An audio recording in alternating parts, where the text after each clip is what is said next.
10 years, guys. 10 years. You guys been same from day one till now, boys. I love you. We won the Europa League, and you all deserve it.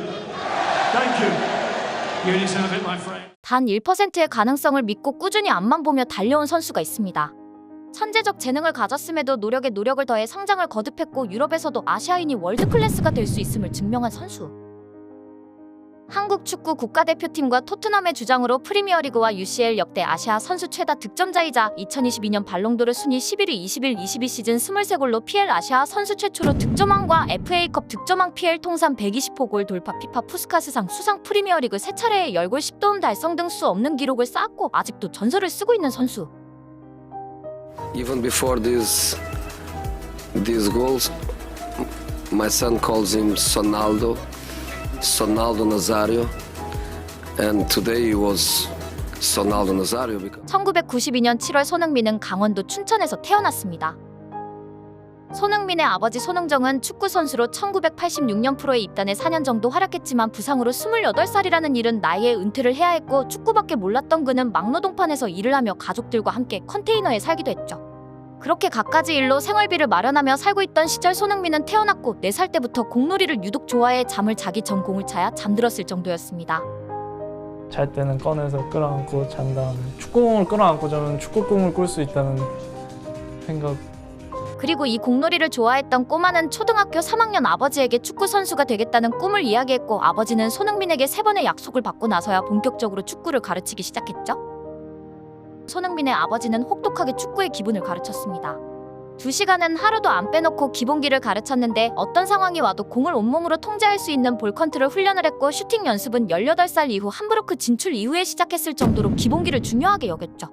훈련장에선 엄격한 선생님인 아버지였지만 훈련이 끝나면 항상 손흥민을 무릎에 앉아 키웠을 정도로 따뜻하고 친구 같은 존재였다고 손흥민은 말했죠.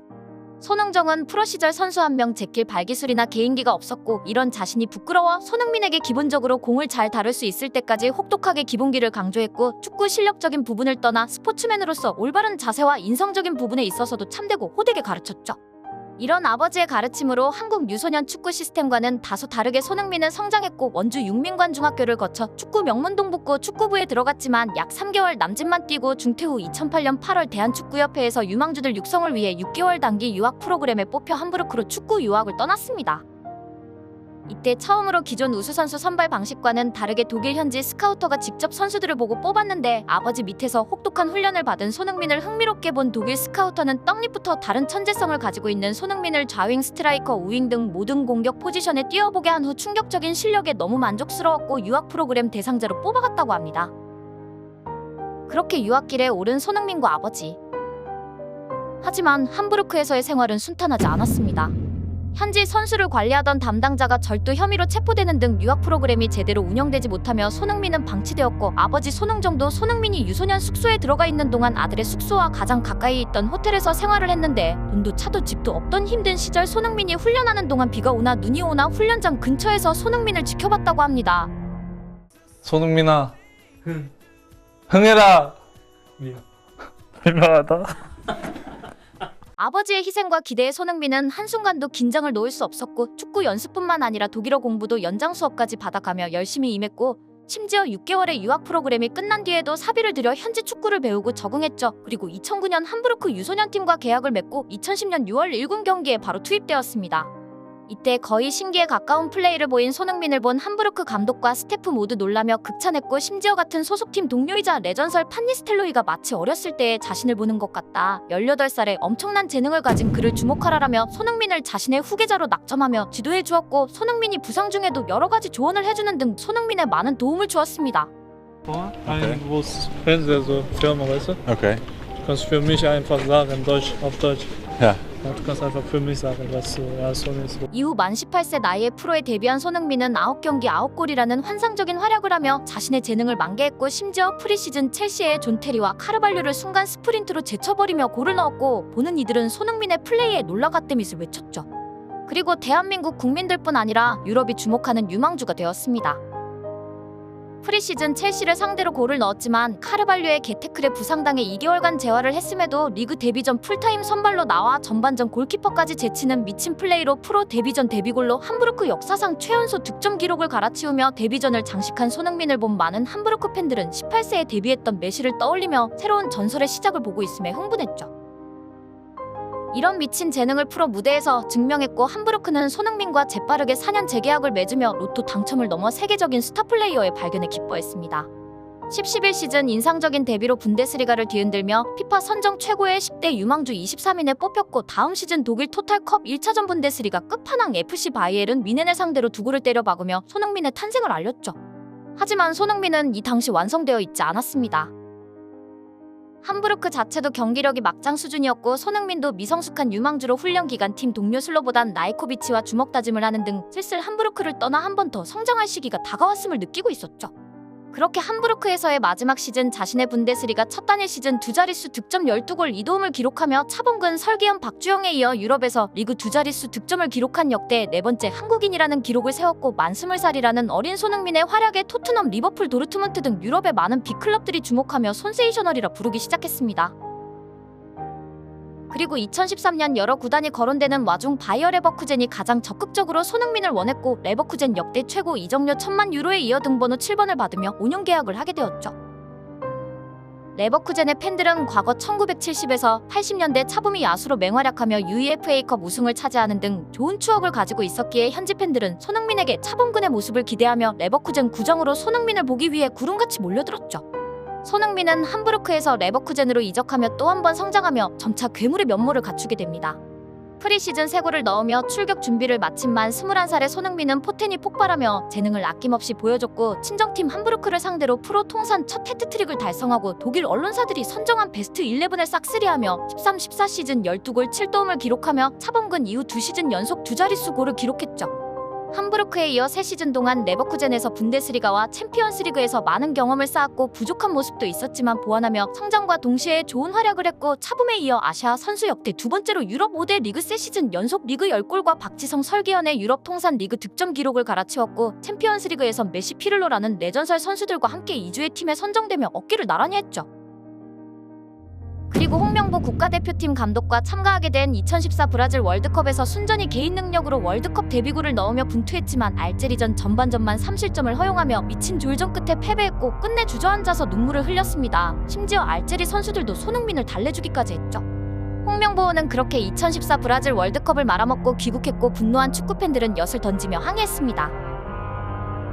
경기를 못할 수도 있지만 최선을 다하지 않는 모습을 보여주는 것은 대한민국 국가대표로서 참 창피한 일이고 이런 비극에도 매 시즌 괴물 같은 성장과 함께 빠른 스피드, 침착한 마무리, 양발 능력 등 최고의 재능을 가지고 분데스리가에 충격을 남긴 손흥민이라는 괴물 공격수를 프리미어리그 팀이 그냥 놔둘 리 없었습니다.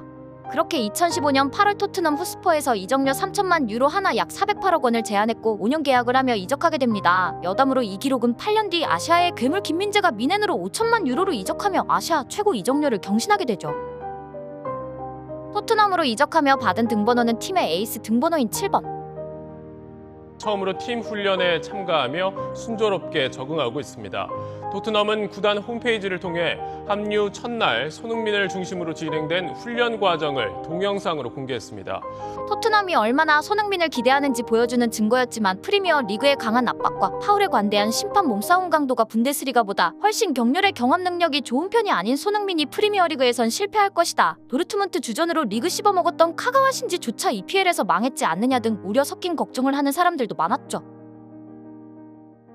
이런 기대와 우려 속에 드디어 PL 15-16 시즌이 열리고 손흥민은 자신을 증명해야 했고 이적료 400억짜리 동양인 선수에게 잔뜩 기대한 북런던의 토트넘 팬들은 경기장으로 몰려들었습니다.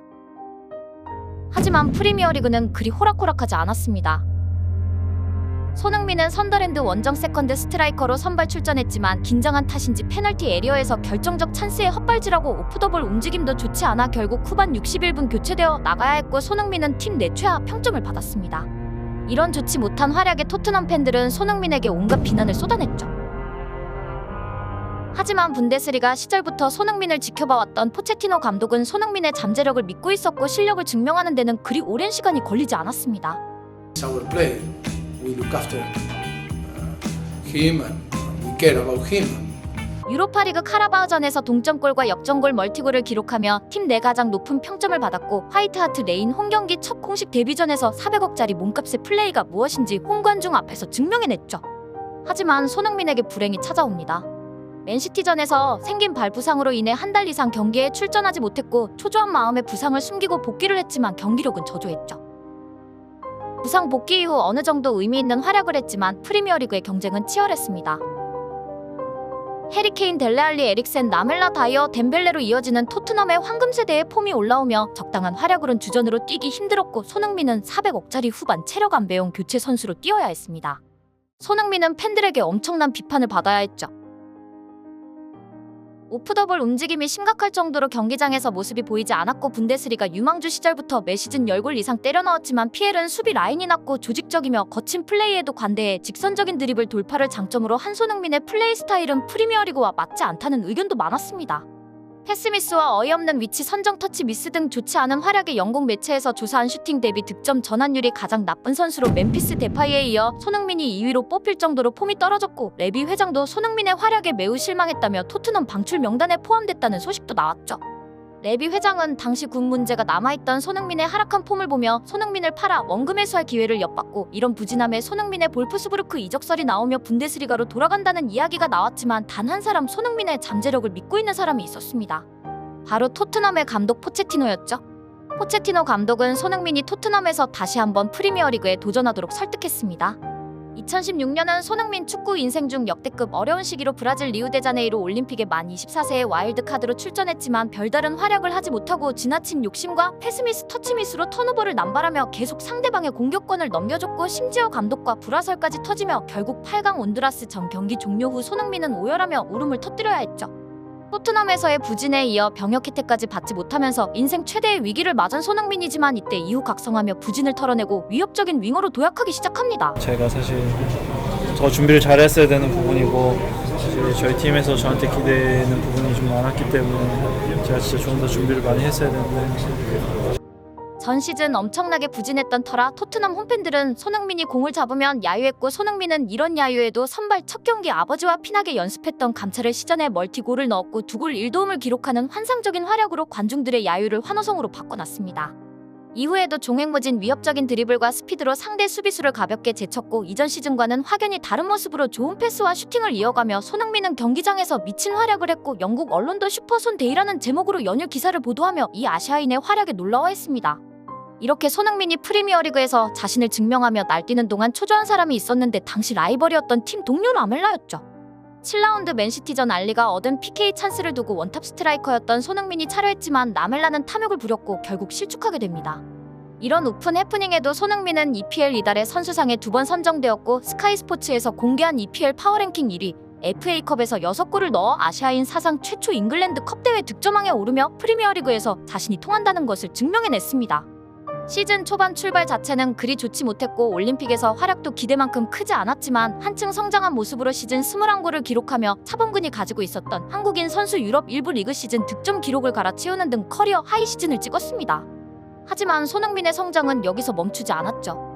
17-18 시즌 53경기 18골 11도움을 기록하며 지난 시즌에 이어 두 자릿수 득점을 기록했고 특히 리그 일정이 많은 12월과 1월 득점 감각이 깨어나며 물오른 활약으로 거의 매 경기 공격 포인트를 기록했고 챔스라는 큰 무대에서 4골을 넣는 등 큰 무대에서의 활약상도 좋아졌습니다.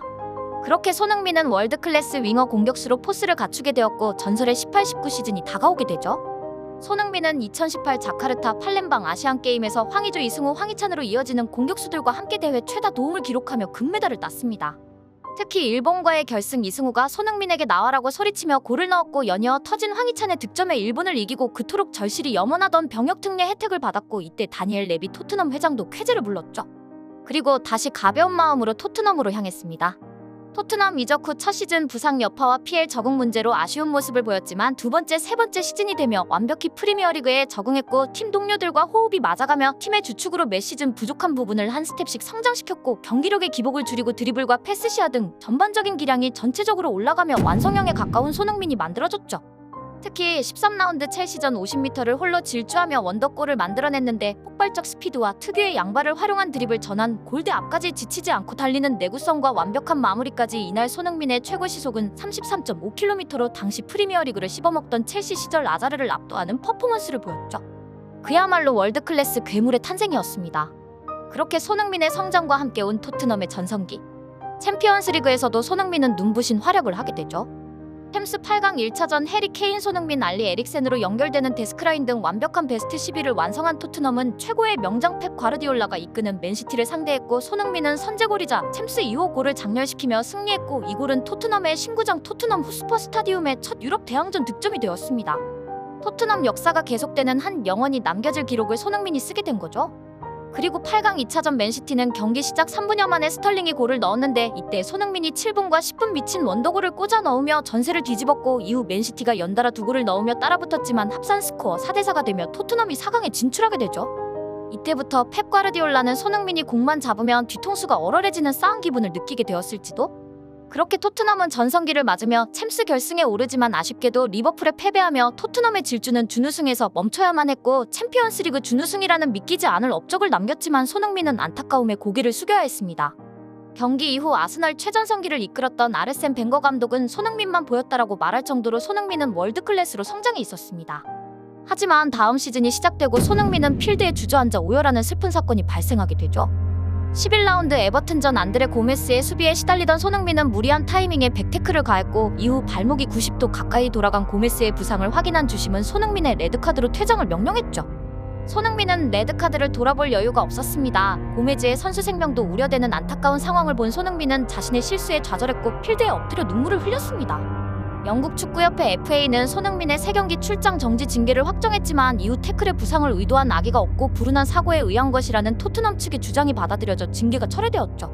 손흥민은 불운한 사고로 한동안 폼이 저하되었지만 다시 멘탈을 부여잡고 뛰기 시작했고, 한층 성숙된 경기력으로 지난 시즌보다 패스와 연계에서 또 다시 눈에 띄게 성장하며 누구도 막기 어려운 공격수에 가까워졌고, 16라운드 벌리전 미친 드리블 이후 완벽하게 골을 성공시키며 피파 푸스카스상까지 수상했습니다. 힘든 시즌이었지만 손흥민은 더욱 단단해졌고, 아시아를 넘어 세계 최고의 공격수 중 한 명으로 차근차근 성장한 손흥민은 한 차원 진화된 모습으로 PL 최고의 공격수라는 존재가 되어 있었죠.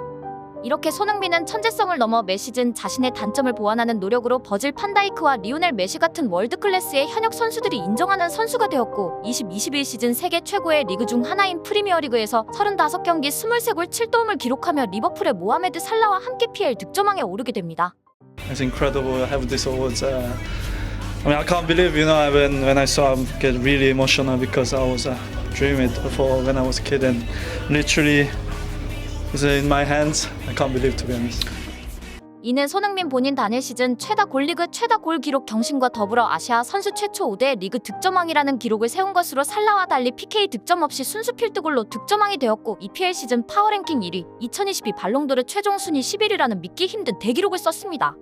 손흥민은 최고의 공격수로 프리미어리그 득점왕이라는 정점을 찍었지만 토트넘은 다음 시즌 역대급 위기가 찾아오게 됩니다. 명장으로 불렸던 안토니오 콘테의 전술 미스와 동시에 팀의 주축 손흥민은 탈장으로 8에서 9개월 힘든 고통을 참아내며 뛰어야 했고, 이로 인해 폼이 떨어짐과 함께 토트넘의 막장 경기력으로 13시즌 만에 유럽 대항전 진출 실패라는 불명예를 남기게 됐습니다. 심지어 토트넘에서 영원할 것만 같았던 영혼의 파트너 해리 케인은 자신의 커리어 우승컵을 목표로 토트넘을 떠나며, 손흥민은 케인 없이 토트넘의 공격진을 이끌어야 한다는 부담감까지 더해줬죠. 토트넘 전성기 시절 함께했던 동료들은 모두 떠나갔고, 이런 여러 부담감으로 시작된 23-24 시즌 새로 부임한 엔지 포스테코글루 감독은 모든 선수와 관계가 좋고 고참 선수가 된 손흥민을 깜짝 주장으로 발탁하며 토트넘의 새로운 출발을 알렸지만, 많은 토트넘 팬들은 케인 없는 토트넘을 걱정 어린 시선으로 바라봤습니다. 그리고 어느덧 손흥민의 나이도 30대 초반으로 축구 선수로는 적지 않은 나이가 되어 있었죠. 그럼에도 손흥민은 윙어에서든 중앙 공격수에서든 뛰어난 퍼포먼스를 보였고, 프리미어리그 최고의 공격수 중 한 명으로 8시즌 연속 프리미어리그 2자릿수 득점 성공이라는 대기록을 달성했죠. 한국 국가대표의 주장으로 어려움도 많았습니다.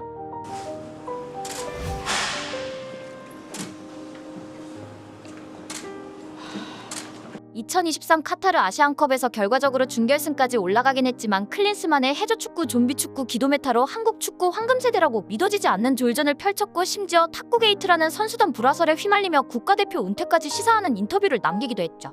치겠다는 이강인을 손흥민이 제지했지만 이강인이 말을 듣지 않으면서 두 선수의 물리적 충돌이 발생했습니다. 축협도 선수들을 옹호하긴커녕 발빠르게 사태를 인정하며 선수들을 더욱 사지로 몰아넣었습니다. 그럼에도 손흥민은 한국 축구 국가대표의 주장으로 또 선배로서 사태를 차분하게 수습했고 국가대표로 남아줬습니다. 이강인을 너그러운 마음으로 용서해주세요라는 장문의 글을 SNS에 올렸습니다. 그리고 토트넘에서도 어린 선수들의 모범을 보이며 이끌고 있죠. 예전만큼 폭발적인 스피드로 상대 선수를 압도하는 퍼포먼스보단 전체적인 플레이메이킹 능력을 활용하는 팀 전체를 발전시키는 모습을 보여줬고 핵심 공격수로 토트넘의 주장으로 이타적인 모습으로 기회 창출과 어시스트에 집중하며 토트넘 역대 최다 도움 기록자로 등극하며 해리 케인이 떠난 팀을 훌륭히 이끄는 활약을 보였습니다. 하지만 2025년 충격적인 사건이 발생했죠. 손흥민은 토트넘 역사상 최초의 동양인 주장으로 역대 최악의 리그 성적표를 받았고 심지어 결승전 이전과거 여자친구인 20대 여성에게 임신을 빌미로 수억 원을 요구받는 등 공갈 협박도 받고 있었습니다. 손흥민 선수의 아이를 임신했다며 거액을 요구해 구속된 20대 여성이 교제하던 다른 남성에게도 임신 사실을 알린 걸로 전해졌습니다. 24-25 시즌 포스테코글루 감독은 지지부진한 전술로 리그를 말아먹고 토트넘은 프리미어리그 출범 이후 역사상 최악의 시즌으로 리그 17위까지 추락했습니다.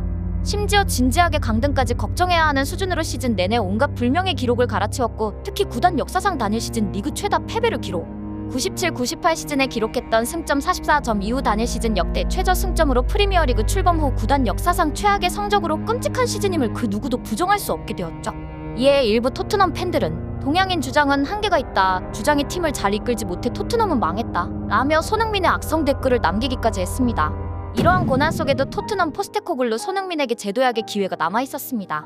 바로 유럽 대항전 유로파리그 우승의 기회였죠. 토트넘은 리그를 완전히 포기하고 그야말로 모든 것을 유로파리그에 올인 베팅했습니다. 리그에서는 초반부터 연이은 패배로 5위 안에 들어 챔스에 진출하는 것은 사실상 불가능이라고 판단. 챔피언스리그 진출의 또 다른 방법이자 토트넘에겐 사실상 유일한 방법인 유로파리그 우승을 하는 것이 전략적으로 최선의 선택일 수밖에 없었죠. 유로파리그에서 16강 알크마르, 8강 프랑크푸르트, 4강 보데글림트를 꺾으며 결승에 올랐고 결승 상대는 유로파리그 무패 행진으로 결승에 올라온 프리미어리그 명문 맨체스터 유나이티드였습니다. With a captain's goal at the Stretford end, arriving late, fires Manchester United back into the. 하지만 맨유 역시 PL 출범 이후 최다 패배를 기록하며 리그에서 토트넘보다 한 순위 위인 16위로 말 그대로 강등권을 제외한 16위, 17위 팀들 간의 단두대 매치로 팬들 사이에선 역대급 전으로 불렸습니다. 두 구단은 역사상 가장 처참한 성적표로 리그 강등권 턱걸이 상태로 유로파 결승을 치르게 된 거죠. 그나마 해외 베팅 사이트에서는 결승전 우승 경험이 있는 유관력이 있던 맨유의 50.7%의 확률로 맨유의 우세를 점쳤습니다. 하지만 맨유에게 큰 약점이 있었으니 그건 아모링 체제의 맨유는 포스테코글루 감독 체제의 토트넘에게 단 한 경기도 승리를 거둔 적이 없으며 최근 전적 4번을 만나 모두 패배를 기록하고 있었습니다. 맨유와 토트넘의 멸망전에서 1대0으로 승리한 건 토트넘이었습니다. Spurs have liftoff in Bilbao through the sea. Oh my God! Oh my God! Whoa! Oh my God! 토트넘 역대급 멤버로 여겼던 데스크 시절에도 이루지 못했던 우승을 07-08 시즌 칼링컵 이후 17년 만에 이룬 시즌이자 41년 만에 유럽 대항전 우승을 기록하며 역대 3번의 유로파리그 우승을 기록해 리버풀과 함께 3번의 우승으로 잉글랜드 내 최다 우승을 기록한 팀이 되었죠. 그리고 리그 17위가 차기 챔피언스리그 진출에 성공하는 역대 챔스 진출팀 중 리그 순위 최하위라는 진기록을 썼습니다. 반면 맨체스터 유나이티드는 유로파 준우승, FA컵 16강 탈락, 카라바오컵 8강 탈락, 커뮤니티 실드 준우승을 기록하며 그냥 리그 16위 한 팀이 되었죠. 그렇게 토트넘은 41년 만에 유럽 대항전 우승으로 기사회생했고 손흥민은 결승전 맨유를 상대로 후반 교체 출전에 우승하는 순간 필드에 쓰러져 오열했습니다. 우여곡절 끝에 토트넘에 남아 우승을 이룬 손흥민. 그리고 이날 5월 22일은 과거 프랑크푸르트, 레버쿠젠에서 한국인 최초 UEFA컵을 들어 올렸던 차붐의 생일이기도 했습니다. 그렇게 유로파리그 우승컵을 토트넘 최초 아시아인 주장으로 누구보다 맛있게 들어 올렸고 스스로를 토트넘 레전드로 인정하게 되었습니다.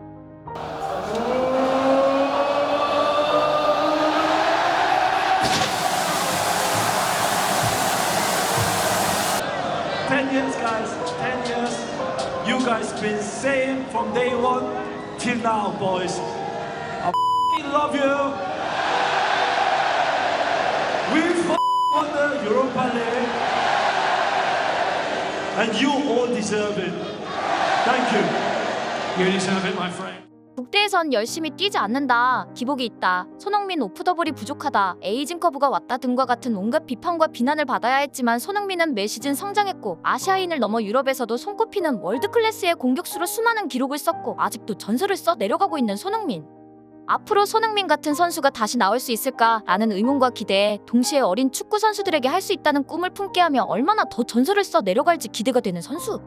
아시아인으로 대한민국 축구 선수로 범접할 수 없는 기록을 쓴 손흥민 선수가 즐겁고 행복하게 앞으로도 우리 곁에 최대한 오래 남아주길 응원합니다.